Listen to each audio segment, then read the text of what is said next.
Go now. I will do what is needed. God will decide whether we prosper or remain in sorrow.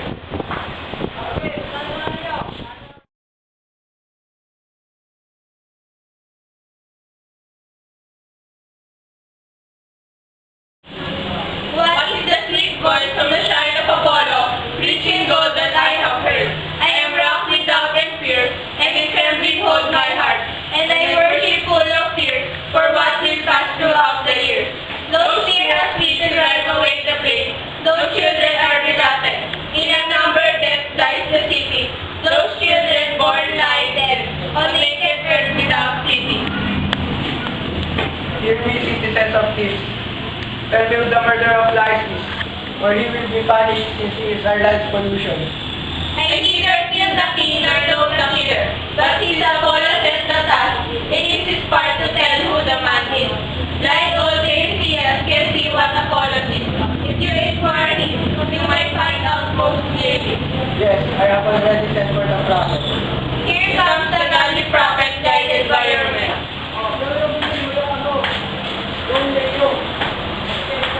Theresa, you know much. Reveal who the murderer and save our city. Alas, how terrible is wisdom when it turns against you. Let me go home. It will be easiest for us both to go no further in this. You would drop us off your gift of prophecy. Yes, but I see that your own words lead you into error. Therefore, I must fear for mine. For God's sake, if you know anything, do not turn from us.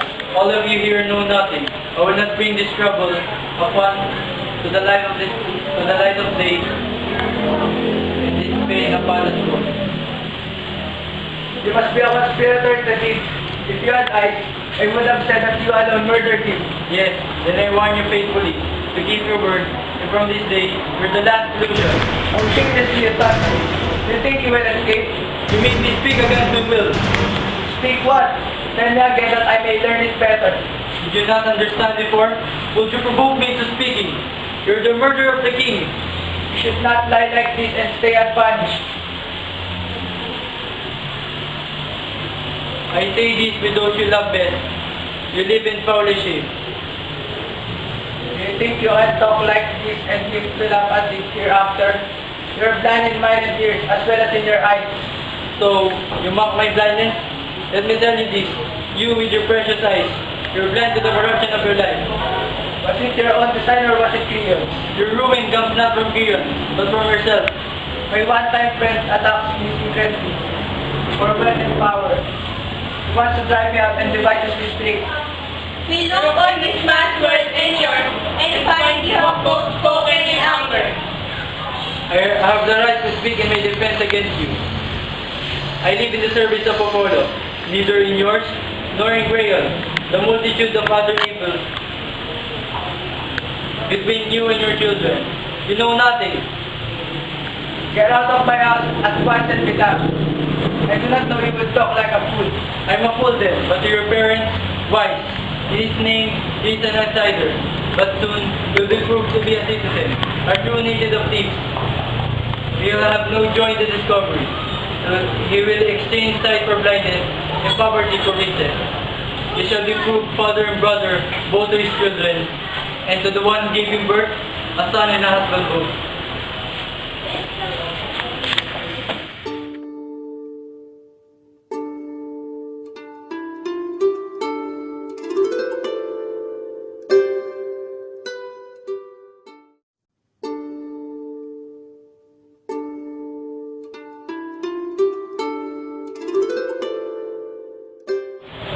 By there is oracle who is proclaimed, the doer of deeds that remains unnamed.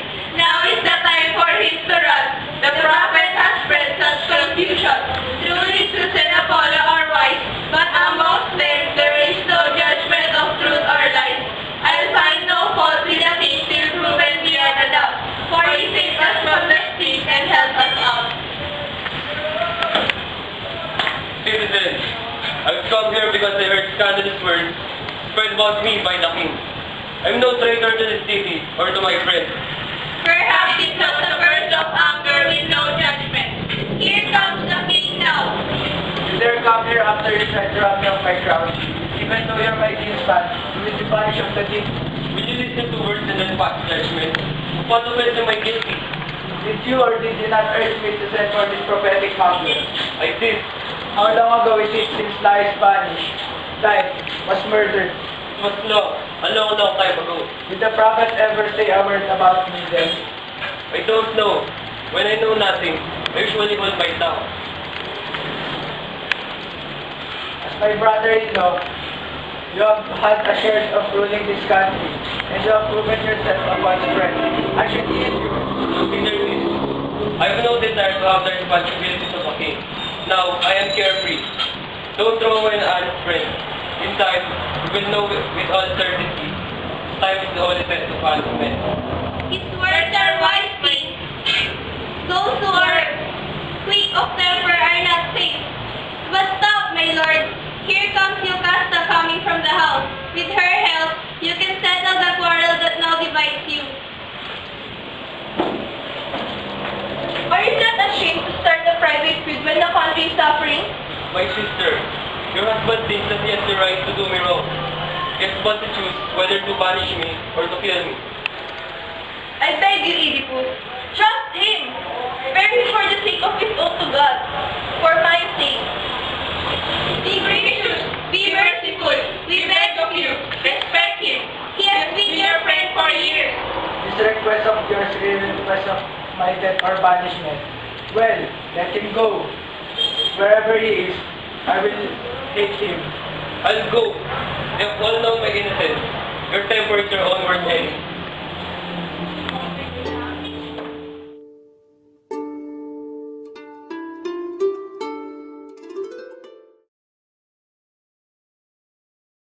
Quickly, lady, take him inside. Yes, when I found out what was the matter, what was the story that angered the king so?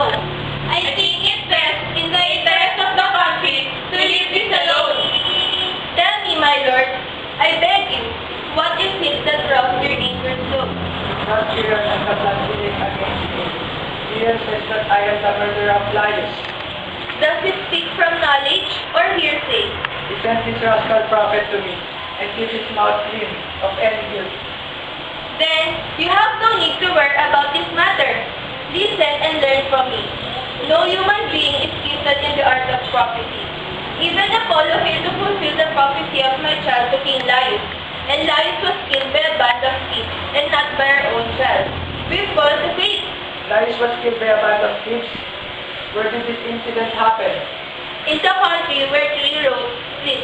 One road to Delphi, another to Dahlia. How long ago was this? It was just before you came to our city to do us. What is it, Oedipus, that's on your mind? What is it who's got to do with it? Tell me, Yocasta of Laius. How did he look? How old or young is he? He was a tall man and his hair was gray. Here you are. He look a lot like you. I think I have cold curses on myself in ignorance. What do you mean? I am terrified when I look at you. Tell me one more thing. Did he travel with many servants or a few? There were five. Laius rode in a carriage with the coachman. Explain. Who told you what happened? The only servant that escaped safely home. Is he part of the household now? No, when he came home again and saw you king Laius was dead, he begged me that I should send him away to the fields to be my shepherd. So I sent him away. Oh, how I wish that he could come back quickly. He can. Why is your heart so set on this? Oh dear Yocasta, I am full of tears that I have spoken far too much, and therefore wish to be the shepherd. He will come. But Oedipus, let me know what bothers you. When I heard that I was an illegitimate son of King Polypus, I went to the Delphic oracle to learn more. Apollo foretold the forest to befall me, that I was doomed to sleep with my mother and be the murderer of my father. So I fled to from Corinth, in fear that these prophecies will happen. Is that all what bothers you? When I was near the crossroads, I encountered a servant and a carriage with a man in it. They want me out of the road, so they pushed me. I retaliated and they rolled out, and I killed them all. Was there any tie between this man and Gaius? Oh no! No! Oh holy God on high! May I never see that thing. We do fear these things, sir. But until you see this man face to face, And hear his story, have hope. And when he comes, what do you want with him? If I find that his story is the same as yours, I am this here of this field. I will send for him with me. But he cannot prove the prophecy, for that poor creature did not kill him. For he died himself first on the hillside. So as far as the prophecy goes, don't be worried about him.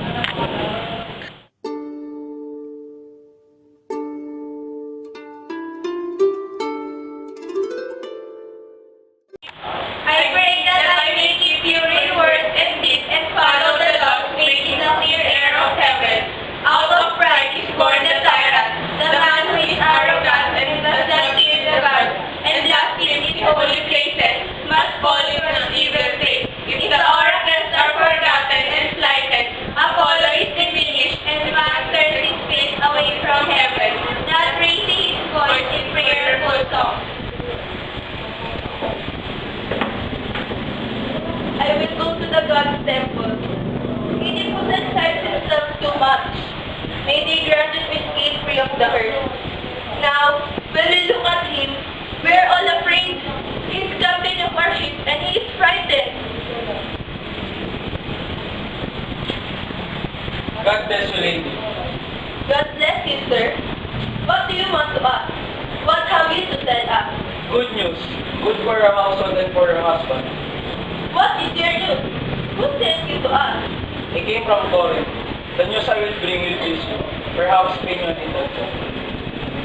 He who delivered the news to Yocasta will cause grief and sorrow. Yes, it is. King Boris is the father of Oedipus, the renowned king of Thebes, who saved the country from the sea, was once an his own child left on the mountainside. His own uncle was his own witness. The old maid that bear a star will bear another face. Then you yourself did not find me. You took him from someone else. Yes, from a herdsman of lions. I spent most of my life before a serviceman. But eventually, I became a messenger. Do any of you know about this man? Yocasta, do you know about this man whom we have sent for? Is he the man he mentioned? Why ask of whom we spoke? Don't pay it any attention. I beg you, do not hunt this out.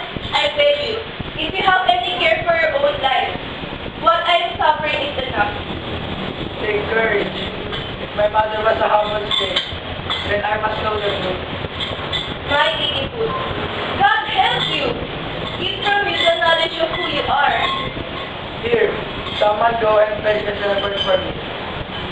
O Oedipus, unhappy Oedipus, that is all I can call you. The last thing I shall ever call you. Why has the prince gone in our grief? Oedipus rushing from us. I fear that from her silence will break a storm. Let's break what will, but find the secret of my birth. If my mother was a humble slave for...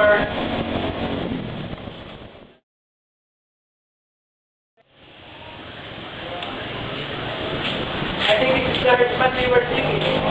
He is. Old man, look at me and tell me what I asked. Were you ever a servant to King Laius? I was. Most of my life was spent among the flocks. This man here, did you have any dealings with him? No, not that I told him. Do you remember giving me a child to raise up as my foster child? Why do you ask this question? Look, old man, here he is. Here's the man who has that child. Damn you! Hold your tongue, you meddling fool! No, old man. Do not find fault with you. Speaks out of ignorance. If you won't talk, pain will encourage your tongue. No, sir. Please don't hurt an old man, sir. Here, this is hands behind you. Why? What do you want to know? You gave him a child? I did.